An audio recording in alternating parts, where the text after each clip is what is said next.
inside the library of Jamia Millia.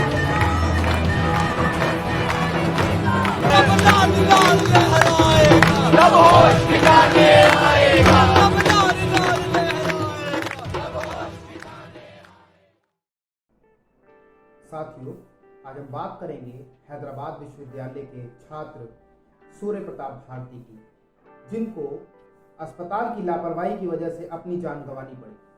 Surya Pratap Bharti university of Hyderabad के PhD के छात्र थे, जो बहुत ही गरीब और दलित परिवार से आते थे। वो अपने परिवार ही नहीं, गांव के पहले ऐसे इंसान थे जो पीएचडी तक पहुंच पाए।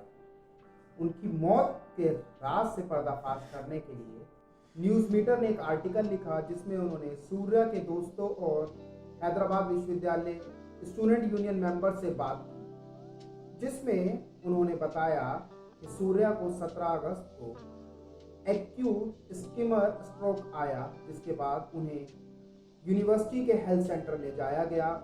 हेल्थ सेंटर के डॉक्टर ने उन्हें सिटीजन हॉस्पिटल जाने को कहा। सिटीजन हॉस्पिटल जाते ही उनका कोरोना टेस्ट हुआ और डॉक्टर ने कहा 24 घंटे के भीतर सेरेब्रल सर्जरी करनी होगी, और इसी के साथ अगले दिन उनका दोबारा कोरोना टेस्ट किया गया और उनकी रिपोर्ट आने में 24 घंटे और लग गए।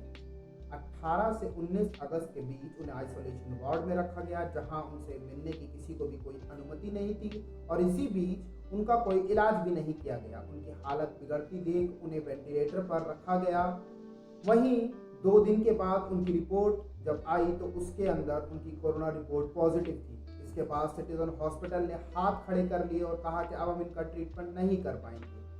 इसके बाद उन्हें सिटीजन हॉस्पिटल से कॉन्टिनेंटल हॉस्पिटल शिफ्ट किया गया।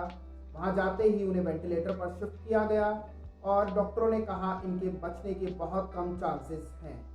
कॉन्टिनेंटल हॉस्पिटल में उनकी 2 बार कोरोना टेस्ट हुए और दोनों ही रिपोर्ट नेगेटिव आई।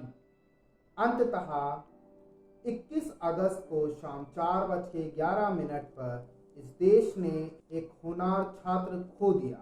सूर्या के परिवार ने सिटीजन हॉस्पिटल पर लापरवाही के आरोप लगाए और चंदानगर पुलिस स्टेशन में कंप्लेंट दर्ज कराई।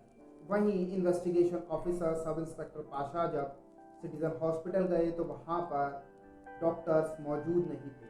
वहीं दूसरी तरफ स्टूडेंट यूनियन का आरोप यूनिवर्सिटी ऑफ हैदराबाद के एडमिनिस्ट्रेशन पर है, जिसमें उनका कहना है कि जिस दिन डॉक्टर्स ने सूर्या का ब्रेन डेड घोषित कर दिया, उसके बाद ही एडमिन से कोई सूर्या को देखने आया और हेल्थ सेंटर के डॉक्टर्स ने उन्हें सही से गाइड भी नहीं किया। सूर्या ही नहीं, सूर्या जैसे लाखों लोग अस्पतालों की लापरवाही की वजह से अपनी जान गंवा बैठते हैं, या फिर महंगा स्वास्थ्य होने की वजह से हॉस्पिटल तक नहीं पहुंच पाते। विश्वविद्यालयों में पहले ही अच्छी स्वास्थ्य व्यवस्था नहीं होती। विश्वविद्यालयों के बाहर एक प्राइवेट जाल का शिकंजा है, जिसके अंदर गरीब दब के मर जाए। सूर्या जैसे छात्रों के लिए छात्र आगे आते हैं और क्राउड फंडिंग करके कुछ पैसा इकट्ठा कर भी देते हैं, मगर ऐसे लोगों का क्या जो क्राउड फंडिंग तलक नहीं कर पाते और महंगी स्वास्थ्य व्यवस्था होने की वजह से अपनी जान गंवा बैठते। वहीं हमारी खराब स्वास्थ्य व्यवस्था की पोल खोलने के लिए हमारी सरकार में बैठे हुए लोग भी जिम्मेदार हैं, और ये बात वो खुद भी कहते हैं। जब देश के गृह मंत्री अमित शाह को कोरोना हुआ तो वो किसी सरकारी अस्पताल में नहीं, प्राइवेट हॉस्पिटल में गए। वहीं देश की राजधानी दिल्ली के स्वास्थ्य मंत्री को जब कोरोना हुआ, वो भी किसी गवर्नमेंट हॉस्पिटल में नहीं, एक प्राइवेट हॉस्पिटल में गए। वहीं जब सरकार में बैठे लोगों का विश्वास ही सरकारी स्वास्थ्य व्यवस्था में नहीं है, तो हम कैसे मान लें कि लोगों का विश्वास सरकारी स्वास्थ्य व्यवस्था में होगा। वहीं दूसरी ओर प्राइवेट स्वास्थ्य व्यवस्था इतनी महंगी है कि गरीबों की बस से वो बाहर है।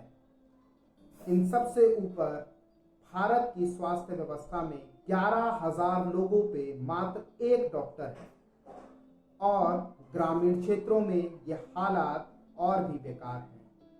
भारतीय सरकार जीडीपी का मात्र 1.3% हिस्सा ही स्वास्थ्य व्यवस्था पर खर्च करती है। ये भूटान और बांग्लादेश जैसे देशों से भी कम है। भारतीय राजनीति में हमेशा से ही स्वास्थ्य व्यवस्था को नज़रअंदाज किया गया जिसका नतीजा ये हुआ कि हमें अपने करीबियों को मौत के मुंह में जाते हुए देखने पर विवश होना पड़ा। यह हमारी पीढ़ी की जिम्मेदारी है कि वो खराब स्वास्थ्य व्यवस्था के खिलाफ आवाज उठाए और इस महंगी स्वास्थ्य व्यवस्था को ध्वस्त करने में अपनी आवाज बुलंद करें। हमें एक ऐसा समाज बनाना होगा जहां पर स्वास्थ्य व्यवस्था में किसी का बीमार होना किसी हॉस्पिटल के लिए सिर्फ मुनाफा कमाना ना हो, और एक ऐसा समाज बनाना होगा जहां पर गरीब से गरीब को भी मुफ्त स्वास्थ्य मिल सके। हमारा आपसे आग्रह है कि मुफ्त शिक्षा और मुफ्त स्वास्थ्य की आवाज़ तेज की जाए और इन ठहरी सरकारों के कान में चीख कर बोला जाए कि हमें एक अच्छी स्वास्थ्य व्यवस्था चाहिए। आपको हमारी वीडियो पसंद आई, वीडियो को लाइक और शेयर करें और हमारे चैनल को सब्सक्राइब करें।